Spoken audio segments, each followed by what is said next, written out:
Hello there, my name is Bridget. I run Unity Yoga here in Kent and East Sussex, and in this video I'm presenting to you my pregnancy and postnatal yoga teacher training, which is running from September 2023, live online and also in person in Tunbridge Wells. So a little bit about my backstory. I'm a pregnancy and postnatal yoga teacher, as you might hope. I've been teaching pregnancy yoga for 20 years. I've been teaching postnatal for about 17. I also teach active birth and hypnobirth couples antenatal workshops. I teach mindfulness, mindful parenting, and also baby massage classes. And over the years, I have seen the huge amounts of benefits that preparation can give to people preparing to have babies. I will be referring to women as having babies. I'm very aware that there are other people with other gender identities who will also be having babies, but just for ease, I'm going to be referring to these people as women in this video.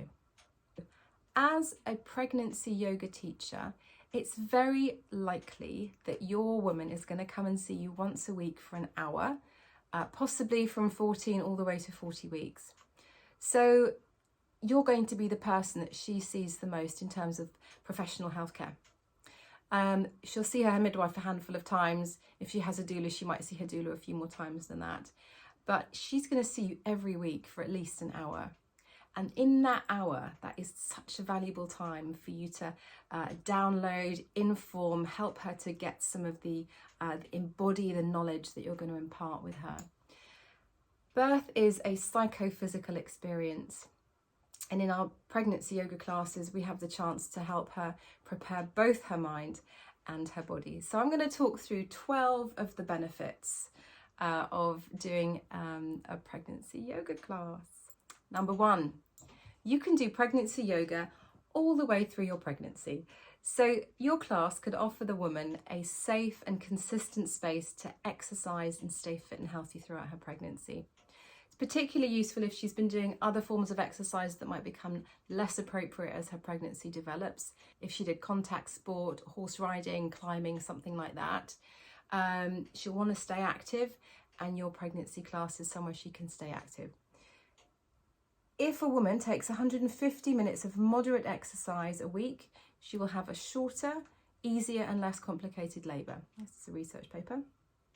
She will have improved mental health, improve cardiac function, gain less weight, have a decreased risk of gestational diabetes and a lower caesarean birth rate, and less time spent in hospital in recovery. So all really good reasons to stay active.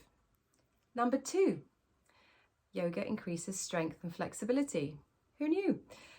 If the woman stays strong during her pregnancy, as she gains more weight, she's going to remain more comfortable and able to adapt to that weight gain better.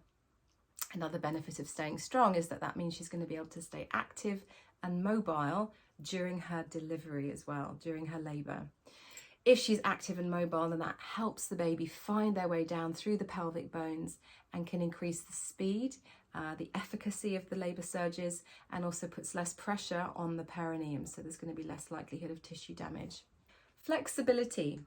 So although her body is becoming more flexible naturally during the pregnancy due to the hormones that are kicking off, we don't want her to become overly flexible, but we do want her to stay mobile so that she finds it easy to adopt different positions throughout her labour. Women in an undisturbed labour are pretty restless. They want to kind of change positions depending on whether they're having a surge or whether they're resting, or depending whereabouts the baby is in the pelvis. So she might want to get into the pool, out of the pool, onto the bed, off the bed, stand up, lie down. So keeping that flexibility is going to give her the ease to adopt the positions as she needs to and as the labour progresses. Number 3, confidence. So we know that if we are strong in our bodies, we feel more confident. We present ourselves to the world in a more confident manner. This is because if you're strong, then that means you can protect yourself better in a very basic sense. You can fight off threat or you can run away. Your yoga classes offer an opportunity to really instill in this woman a sense of confidence in her body. So confidence, not just coming from the strength factor, but also I drip feed in antenatal training about hormones and physiology, the history of birth. And from that knowledge, the woman is more likely to start to really understand and trust that her body was designed to do this. If a woman feels confident in her body and her ability to birth her baby, then she's more likely to do really well on the day. Number 4, being grounded and connected to her body. I've seen many women struggle a little bit with the changes that happen, the very dramatic changes that happen in their bodies through their pregnancies, as the weight gain and the changing physique, energy levels, difficulty with sleep, maybe physical discomfort, and sort of almost this, I'm not looking, don't want to look at what's going on, I don't understand it. It feels intimidating and scary. And so if we are spending an hour or more a week really diving into the body, making it feel good, consciously connecting to it, opening the mind up to the subtle sensations in the body, then she's more likely to navigate those transitions with friendliness. And also it's giving her that connection to her body, which she's going to really need when she's labouring. So she has really tuned into those subtle sensations, which are going to give her vital information when she's labouring. Number 5, amplifying intuition. So it is said that pregnant women are more in tune with their intuition, with their insight, that inner knowing, that knowing without knowing how you know, that wisdom from within. And I feel that also comes from a connection to the body as well. The more we are, it comes from feelings, and sometimes the intuition is a feeling that we get in the body, and then it becomes a conscious thought. And really allowing this, really tuning into this sense of intuition is very useful for the birthing environment, when she's going to be really needing to make decisions about interventions or about assistance or support or place of birth. And also postnatally, when she's got a baby and there are decisions every day coming at her, and it's just gaining that sense of confidence and trust in your intuitive sense, which we can gain from our yoga practice. Number 6 is an obvious one. We know that our yoga practice can really help us to stay comfortable.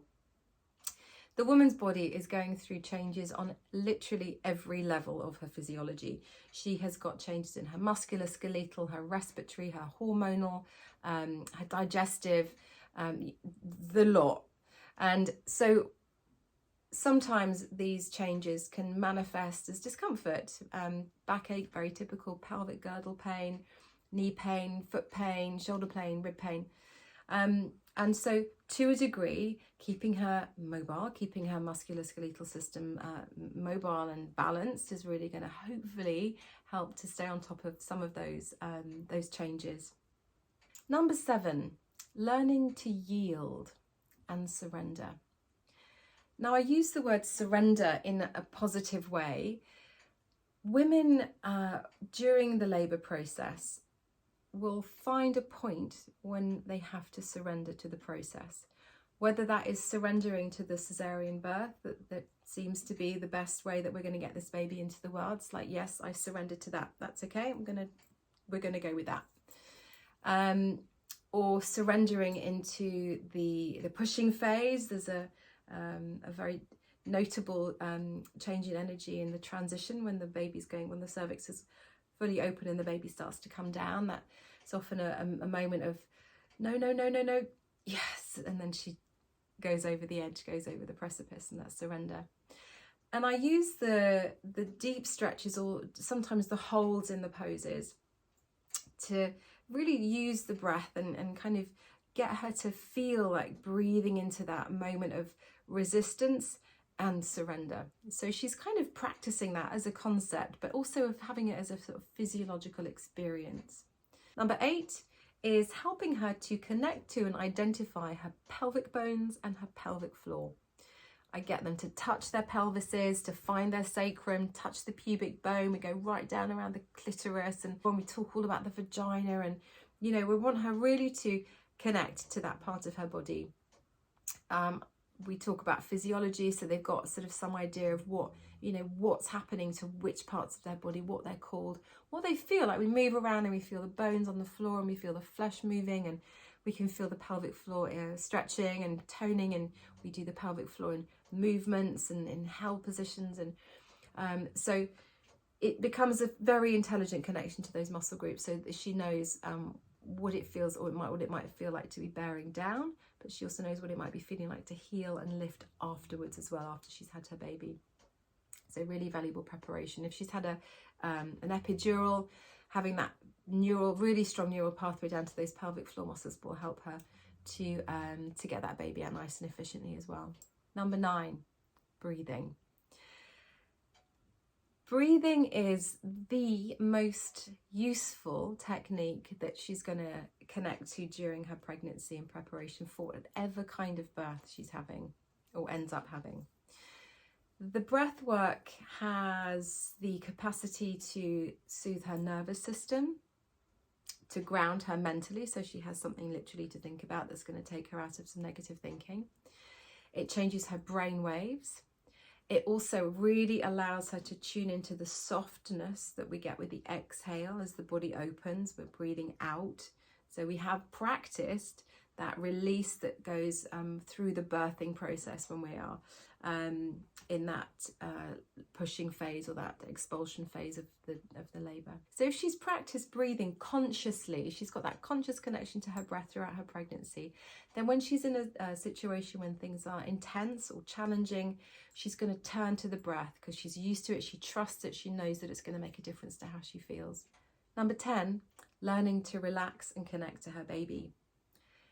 So you will probably find that the women coming to your class are busy. Most people in this part of the world value this state of being busy. And so it manifests as physical tension. You might also find that she's got concerns about the pregnancy, about birth, about becoming a parent, and that might also be manifesting as physical tension. We know that babies like being in a relaxed mum, and we know this because babies in utero whose mums have trauma, the babies will come out less adapted to cope with stress. We know that they are getting some of the early programming already before they're born in terms of getting ready for the world out here. So helping mum to decompress regularly will keep her mentally and physically well. Also, it's giving her a really valuable tool for labour, because when she's labouring, if she can stay relaxed as much as possible during the surges, so that she can just isolate that the power of the womb and not tense up the rest of her body as much as possible, then she won't waste so much energy and she's going to stay comfortable as well. If we're tense, it creates more pain, and more pain creates more fear creates more tension, and then that loop carries on. Also, if she can relax really quickly in between the labour surges, again, it's a great time for her to let go. Just let go of that surge, that one's done, and then soften her body so that she's like this kind of, I think of it and teach it as this clear vessel, like a channel, a conduit, so that the energy can move freely through rather than, you know, something with resistance and blocks and knots in it. So learning to relax. Also, that's going to help her postnatally as well. You know, as we deal with babies, it can be quite challenging to deal with a baby. And so we're helping her to find ways just to try and stay relaxed when things are challenging in that kind of scenario too. Number 11, mindfulness, affirmations, positive psychology, pain psychology, hypnobirth. There's a lot in that one. Cram them all in. Because we have so much that we can help her with. In this part of the world, we have quite a lot of negative programming around how birth is probably going to be for women. And it can really undermine her confidence. And when we're not feeling confident about something, then that's not going to improve our outcome. So lots of different techniques. So we're coming, and some of them fit with women better than others. You might find that she's not hypnotizable, but she loves the affirmations. She hasn't got time for the mindfulness, but she loves the relaxation. So, you know, but teaching them all of those different techniques is going to, something will stick, something will work for her. So that's going to give her a mind tool. So working that mind muscle as well in preparation. So And we finish each session with a guided relaxation hypnobirth. So she gets that from you once a week as well. I give the women a list of affirmations to take home, links to really simple mindfulness practices, really short mindfulness guided meditations as well. So we get at them from lots of different angles. Number 12 is community. Creating a space where she will be able to connect with other women who are going through the same enormous life change. There's so much to share.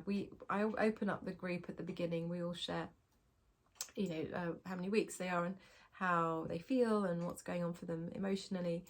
So they can hear that they're not alone. They're not the only one that's got varicose veins or that's got anxiety or whatever the issue is. And they make friends. There have been so many women I still bump into around Tunbridge Wells who have, 15 years later, they're, I'm just going to meet Thingy. Do you remember we did the baby group together?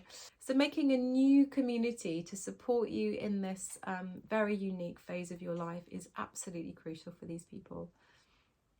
So that's the end of the presentation. I hope that was interesting. Do look me up if you would like to come and join my teacher training. Thank you so much.